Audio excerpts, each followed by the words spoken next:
গত নির্বাচনে আল্লাহ তাআলা এমন কিছু মানুষকে আমাদের বন্ধু সঙ্গী বানিয়ে দিয়েছিলেন, জীবনে যারা আমাদেরকে কোনোদিন ভোট দেয় নাই, আমাদের মিছিলে শরীক হয় নাই, আমাদের জন্য একটা স্লোগান দেয় নাই, বরঞ্চ ক্ষেত্র বিশেষে আমাদের পোস্টার ছেড়েছে, আমাদের ব্যানার কেটে দিয়েছে, আমাদের মিছিলে আক্রমণ করেছে।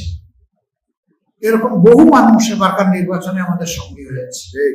এই লোকগুলাকে ইউনিয়নের মেম্বার থেকে শুরু করে সিটি কর্পোরেশনের মেয়র পর্যন্ত যদি এই ধরনের উপযুক্ত কোনো লোক থাকে, প্রতিভা থাকে, আস্তে করে হাতে ধরে তাকে ওখানে নিয়ে যেতে হবে। শর্ত মাত্র দুইটা।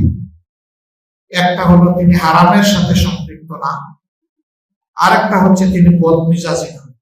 আমরা যদি এইভাবে মনটাকে বড় করতে পারি, মেলে ধরতে পারি, তাহলে ইনশাআল্লাহ জনগণ বুঝবে যে এরা দল কানা নয়, এরা জনগণের জন্য পারে, এরা ক্ষমতার কামড়াকামড়ি করে না, এরা বরঞ্চ ক্ষমতা অন্যের হাতে তুলে দিতে পারলে খুশি হয়।